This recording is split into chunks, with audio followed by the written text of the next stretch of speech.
සුබ දවසක් ඔබ සියලු දෙනාට. අදත් මම ඔබ හමුවන්නේ අමරණ මෙඩ්සර්ව් සුවිශේෂී වෛද්‍ය විද්‍යා channel එකේ. අද මම කතා කරන්න හිතුවේ මේ තවත් එක්තරා රෝග තත්ත්වයක් සම්බන්ධව අත වශයෙන්ම විශේෂයෙන්ම මේ මුත්‍රාශය මුත්‍රා අවහිර වීම. අපි කියන්නේ ඒකට මුත්‍රා අඩස්සිය. අන්නේ තත්ත්වය ඇති වෙන්නේ කොහොමද? ඇති වුණාම මොකද්ද කරන්න කියලා පොඩ්ඩක් දැනුවත් කරන්න තමයි මම අද අදහස් කරන්න හිතුවේ. ඉතින් අපි දන්නවා මේ මුත්‍රා රැඳෙන්නේ මුත්‍රාශය කියන අවයවය තුල. ඒතර මුත්‍රා හැදෙන්නේ වකුගඩුවෙන්. වකුගඩුවෙන් තමයි මේ රුධිරය පෙරිලා ඇගේ තියෙන විෂ ද්‍රව්‍ය අයින් කරන ක්‍රියාවලියේදී ඒක අතුරුඵලයක් විදිහට මේ මුත්‍රා සෑදෙන්නේ. මේ මුත්‍රා ඇවිල්ලා මුත්‍රා මාර්ගයේ දිගේ ඇවිල්ලා ඊට පස්සේ මුත්‍රාශය තුල తాවකාලිකව ගබඩා වෙනවා අපි මුත්‍රා කරනකම්. ඉතින් මේ මුත්‍රාශය මුත්‍රා පිරුණට පස්සේ අපිට තේරෙනවා මුත්‍රා කරන්න ඕනේ කියලා. මුත්‍රා බර කියන එක දැනෙනවා. දැනුණාම අපි මොකද කරන්නේ? ගිහලා මුත්‍රා කරනවා. එතකොට මේ මුත්‍රා කරනකොට අපි සාමාන්‍ය නිරෝගී පුද්ගලයෙක්ට සාමාන්‍ය එකපාරම මේ මුත්‍රා ඔක්කොම හිස් කරන්න පුළුවන්. මුත්‍රාශය දින මුත්‍රා ඔක්කොම හිස් කරන්න පුළුවන් එකපාරට. හැබැයි සමහර අවස්ථා තියෙනවා මේ මුත්‍රා එකපාරට ඔක්කොම හිස් කරන්න බෑ. ටිකයි හිස් කරන්න පුළුවන්. කොටසක් ඉතුරු වෙනවා. නමුත් සමහර අවස්ථා තියෙනවා මුත්‍රා බර තියෙනවා මුත්‍රා යන්නෙම නැහැ. අන්න ඒක තමයි අපි විශේෂයෙන්ම අද වැඩිපුර කතා කරන්න හිතුවේ. අපි ඒකට කියනවා urine retention කියලා. මුත්‍රා රැඳීම. මුත්‍රා යන්නේ නැතුව මුත්‍රා මාර්ගයේ මුත්‍රා රැඳෙනවා. මුත්‍රා බර තියෙනවා යන්නේ නැහැ. ඉතින් මේ මුත්‍රා රැඳීම මුත්‍රාශය තුල සමහරවිට මුත්‍රා බරයි මේ යන්න ඕන. තාම අධික වුණාව තියෙනවා නම් මුත්‍රා මාර්ගයෙන් පිට වෙන්නේ නැහැ මුත්‍රා.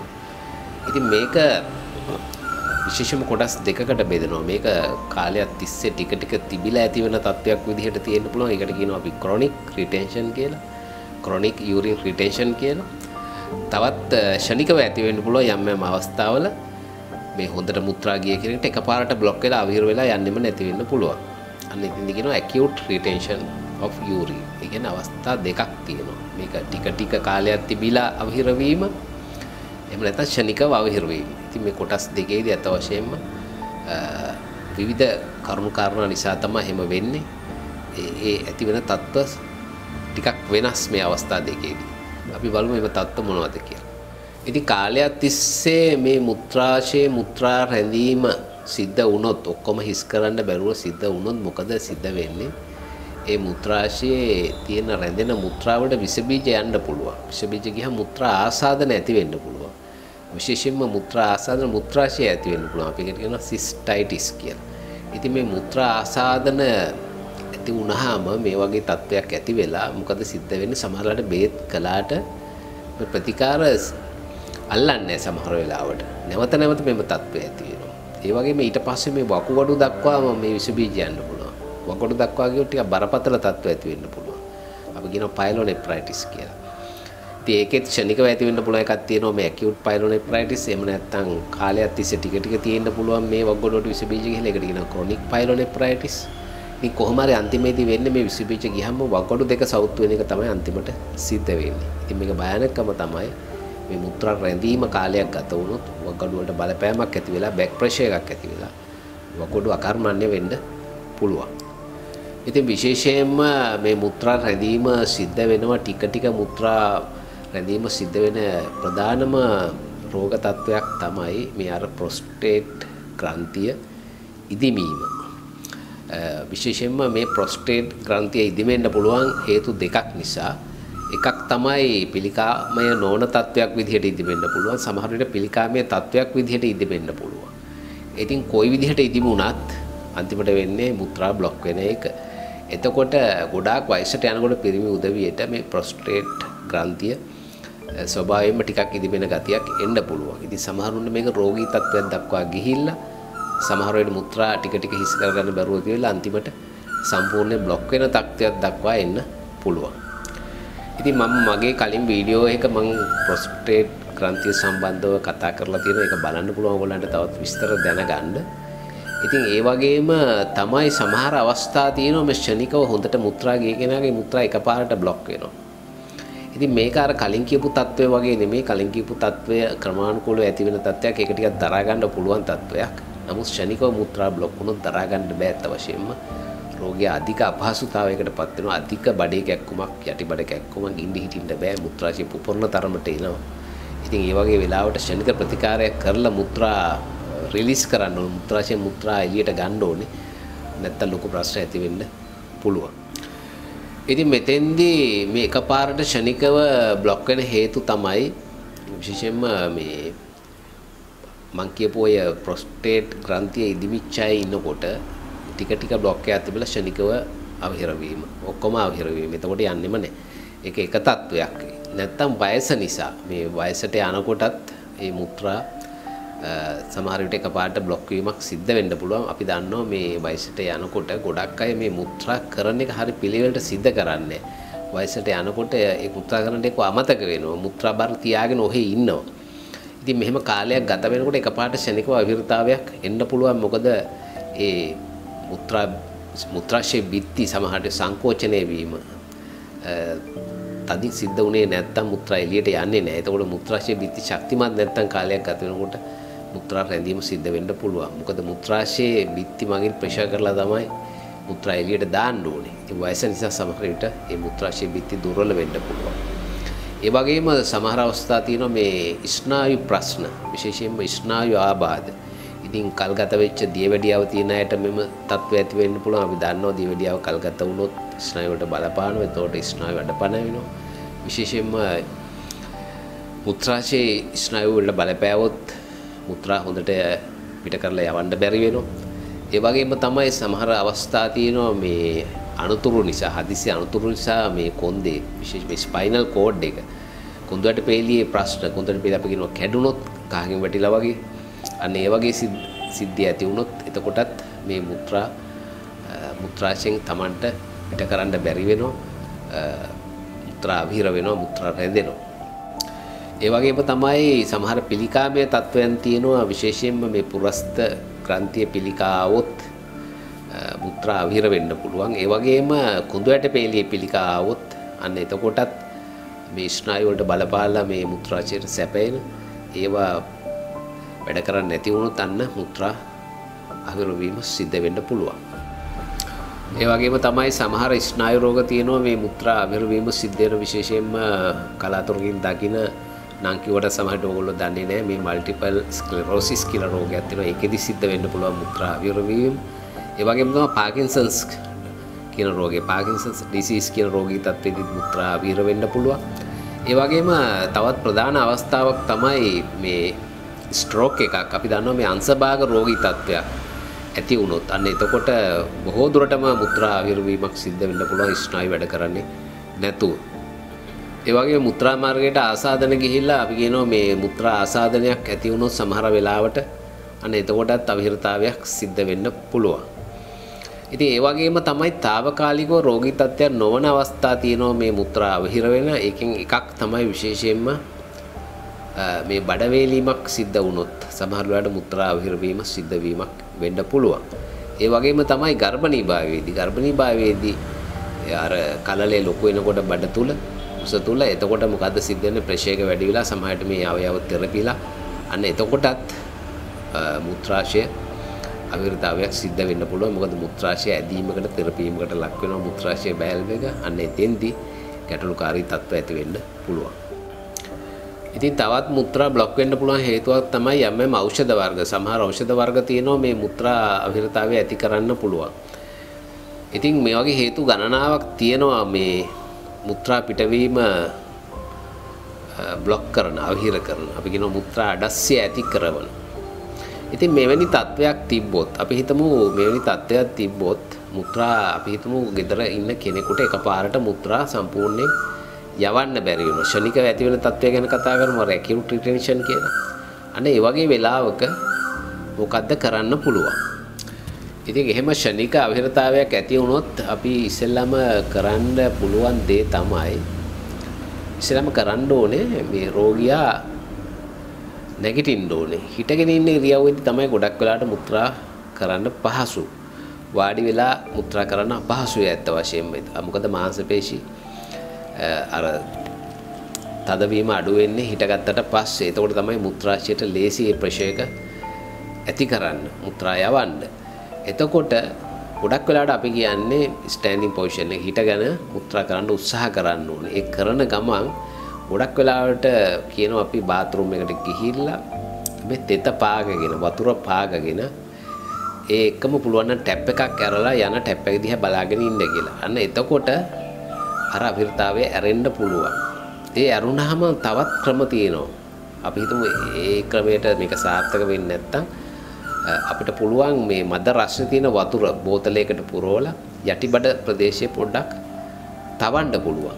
ඒ වගේම පොඩි ප්‍රෙෂර් එකක් යොදන්න පුළුවන්.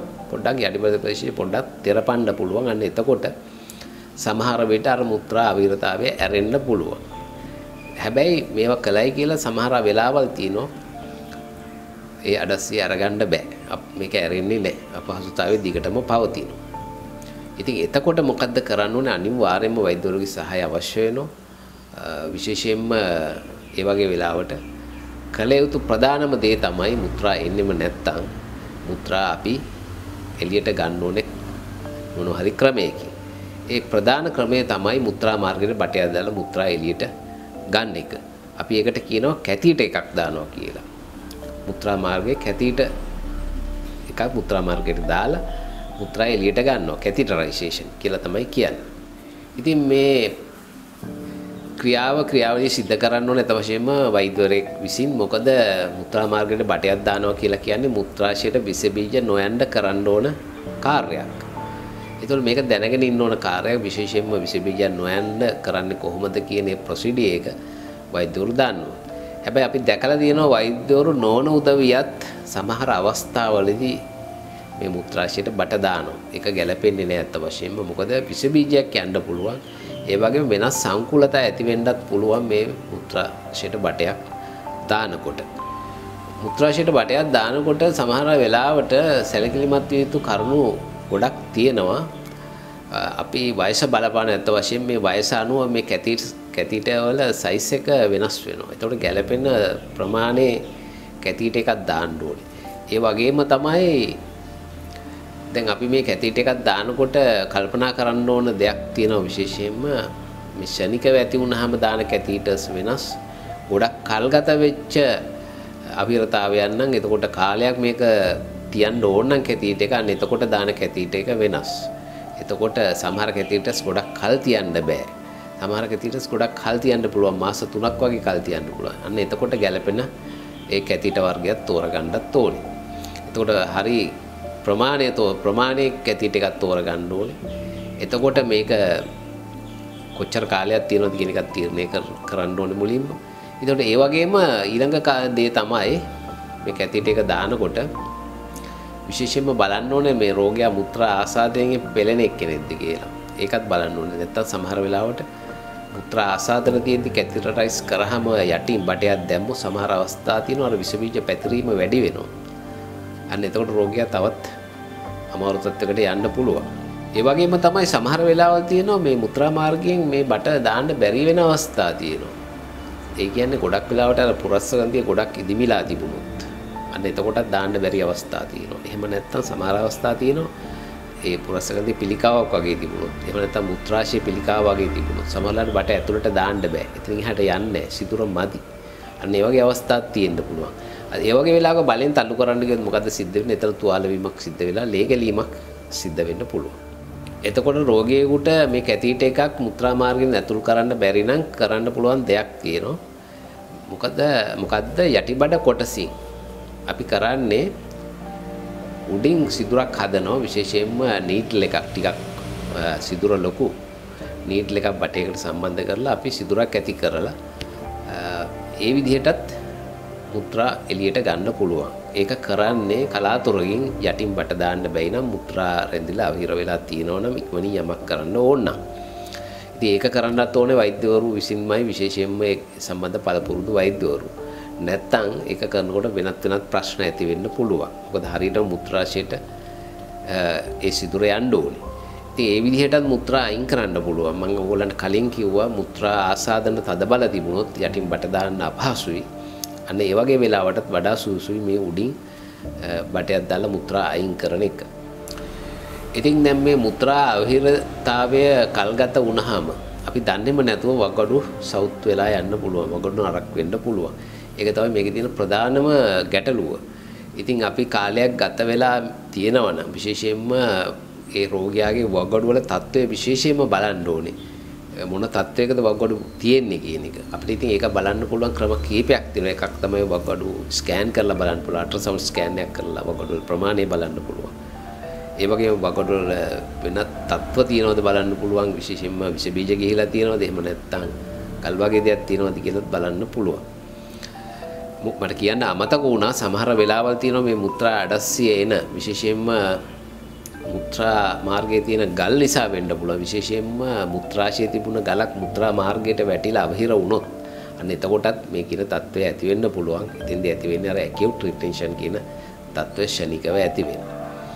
ඒකත් ඇත්ත වශයෙන්ම ඔළුවට ගන්න ඕන කාරණයක් මුත්‍රා ගල් තිබීමත් මුත්‍රා අවහිරතාවයට එක හේතුවක් වෙනවා. ඉතින් අද වගඩුව ගැන බලනකොට වගඩුවේ ක්‍රියාකාරීත්වය අපිට ලේ පරීක්ෂා කීපයක් මගින් කරන්න පුළුවන්. අපි ඒකට කියනවා රීනල් ප්‍රොෆයිල් එකක් කියලා. එහෙම බලන්නත් පුළුවන්. එතකොට අද ඊටාම දියුණු ක්‍රම තියෙනවා මුත්‍රාශය කැමරා දාලා නිරීක්ෂණය කරන්න පුළුවන්. ඉතින් මුත්‍රා අඩස්සියක් තිබ්බොත් මේක නිවැරදිව හරි වෛද්‍යවරු ලවාම පරීක්ෂා කරන්න ඕනේ. නැත්තම් බරපතල ගැටලු ඇති වෙන්න පුළුවන්. ගොඩක් අයට තියෙන ප්‍රශ්නයක් තමයි මේ බට දාපුවාම මේ බටේ ගලවන්නේ කොයි කාලෙද කියන එක. ඉතින් ඒකත් ගැටලුවක් ඇත්ත වශයෙන්. මොකද මුත්‍රා බටයක් දාගෙන ඉන්නවා කියන්නේ හරිම වදයක් ඇත්තටම රෝගියෙක්ට. ඉතින් සමහර රෝගීන් ඉන්නවා මේ ජීවිත කාලෙම මේ බට දාගෙන ඉන්න ඕනේ මුත්‍රා මාර්ගයේ විශේෂයෙන්ම කොන්ද කැඩිච්ච රෝගීන්. මොකද නැවත යථාර්ථයටපත් කරන්න බැරි තත්ත්ව එවැනි රෝගීන්ගේ. ඉතින් ඒ වගේම සමහර ස්නායු ආබාධ තියෙන අයටත් ජීවිත කාලෙම මේ මුත්‍රා බට දාගෙන ඉන්න සිද්ධ වෙන අවස්ථා තියෙනවා.